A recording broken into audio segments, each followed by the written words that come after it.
Home is supposed to be a haven, a safe place. But sometimes a house can hold such dark secrets that just living there becomes a matter of life and death.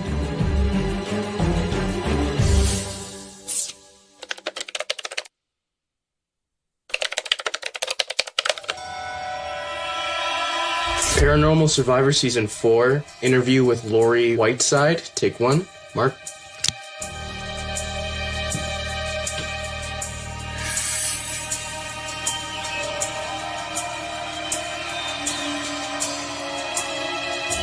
I was really attracted by the house because of how big it was. It was old. I was excited to get moved in. Thought it was going to be a good adventure. I was happy. But Lori's opinion about her new home quickly began to change. I started feeling like someone was watching me pretty much as soon as I moved in. It always felt like you were never alone, and no matter what room of that house you went to, you were just always being watched.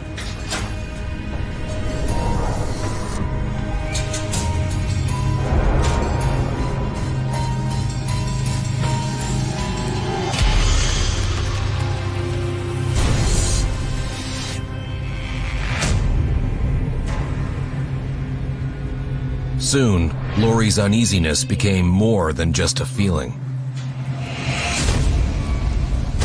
I started hearing the unexplained noises right away. I could be sitting in the living room by myself, nobody else in the house with me, and I would start hearing thumps on the walls. And they weren't just light little taps. I mean, they would shake my pictures type thumps.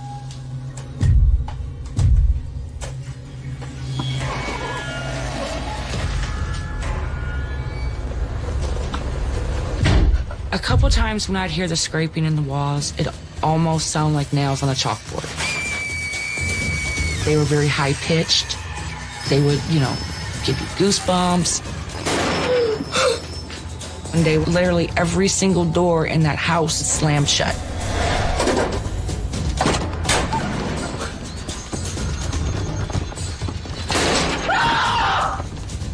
It shook the whole house. Literally, the whole house shook, and it was loud, like deafening loud. The troubling activity didn't stop there.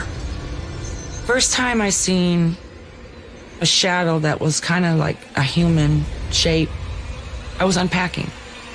I was starting to put all my knickknacks out. And I seen it out of the corner of my eye, and I looked, and it's like, okay, well, there's nothing there.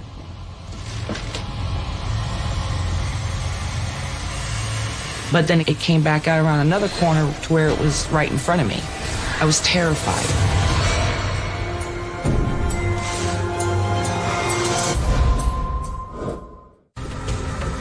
ᴸᴺᴬᵗᵛ's historic home was not as perfect as she first thought.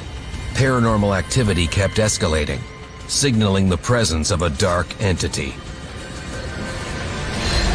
It was right in front of me. I was terrified. The shadow was probably about 6 feet tall. And it kind of just stood there, and then it just walked away. And when it walked away, it like walked into a wall that went to nowhere.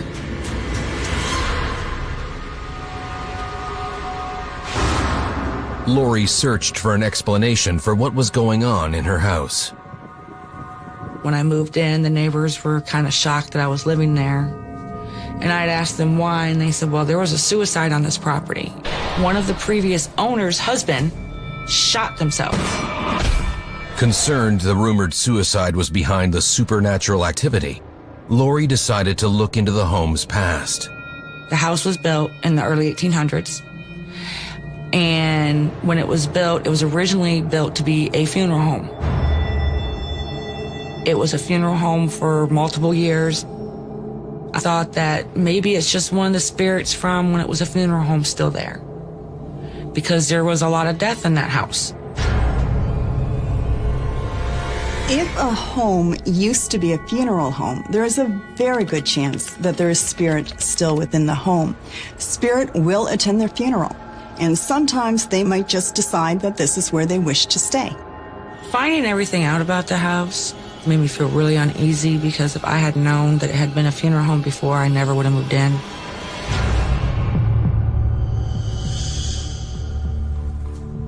Knowing the house's history didn't stop the activity, however.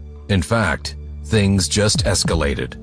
I had gone to bed, and I woke up because I had gotten really, really cold. And when I woke up, there was above me a solid black mass just hovering there. It was just there. There was no features. It was just a solid, you couldn't see through it, almost like a blanket, just black mass just hanging above me. It eventually just disappeared when I seen it. After like a couple minutes, I was just like frozen in place. I did not fall back to sleep. I didn't sleep in my bed for a couple weeks. That wasn't the end of Lori's troubles. First time I found scratches on me was within the first 2 or 3 weeks that I moved in there. I'd feel something burning, and that's when I would look, and I'd have claw marks. 3 scratches from 7 to 8 inches long. I would find them on the sides, like where my ribs are, on my legs, thighs. I mean, just places that you don't just bump into and say, oh, okay, well, I must have bumped into something. No.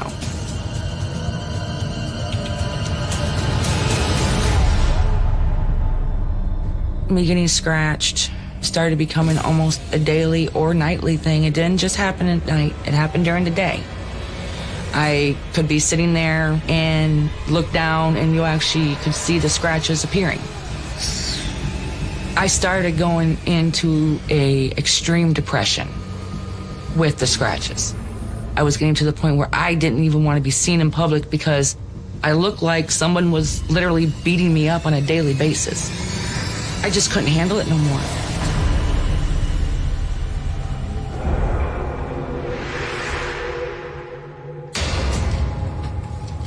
To help her, Lori called in paranormal investigators Eric McGill and Sean Gilmore.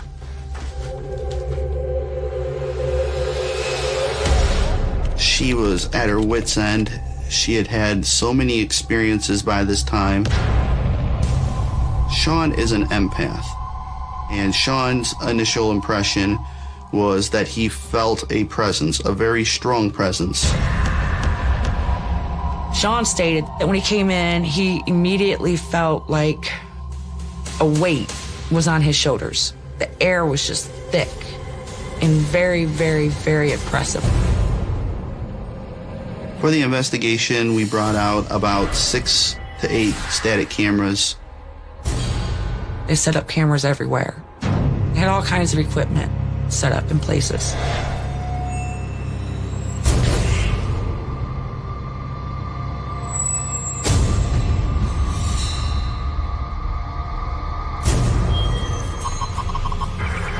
Eric and Sean decided to start at the heart of the activity, Lori's bedroom. As I was watching the K2 meter go off and what seemed to be responding to us intelligently, it was pretty surprising. But all of a sudden, the K2 meter just stopped getting any readings. It just went to a 0 again. We walked back downstairs to check our cameras. And then we heard and felt a loud crash. I like to describe it similar to somebody dropped a bowling ball from about chest level. The floor bounced underneath of our feet.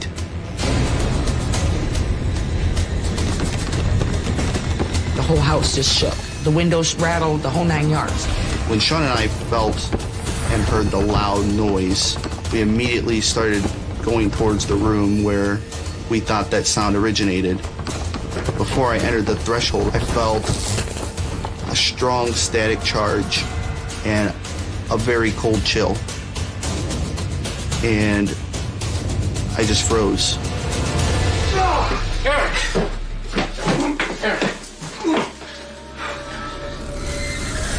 We found that our camera had been shut off all on its own.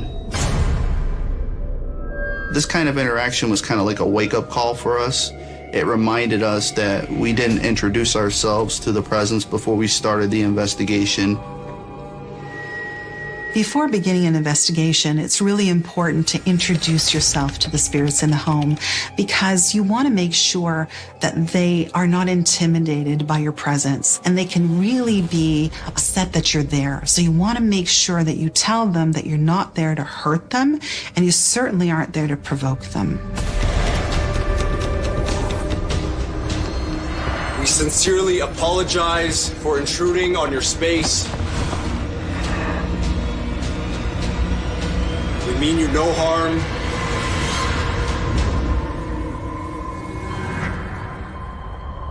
Let's go back downstairs.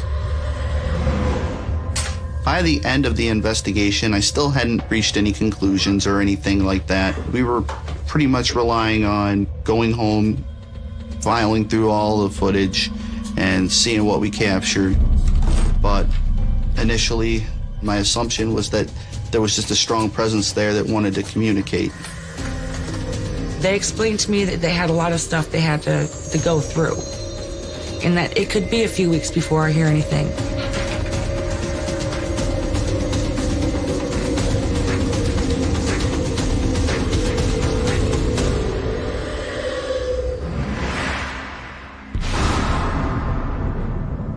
After the investigation, the activity did change, and it changed to the worse.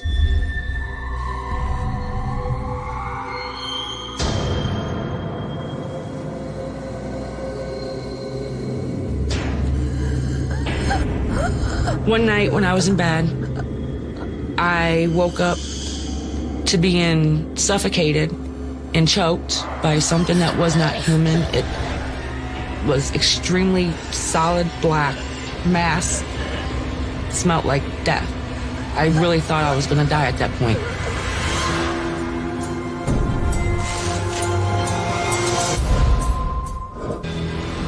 Lori Whiteside had been the victim of terrifying paranormal activity in her home. But even after calling in experts to help out, the evil entity continued to attack her. I was being physically assaulted by something that was not human. It was extremely solid black mass. It smelled like death. I remember trying to scream for help. Nothing would come out. Nothing. It was choking me. I couldn't breathe. When I realized I wasn't able to even get out of its grasp, I was terrified.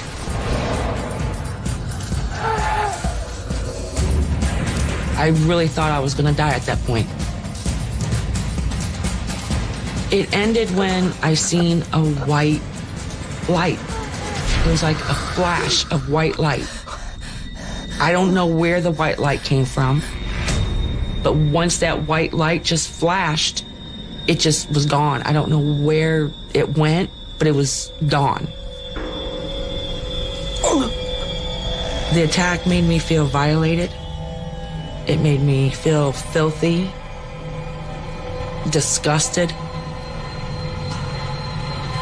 I took a shower and literally tried to scrub my skin off because I felt that dirty.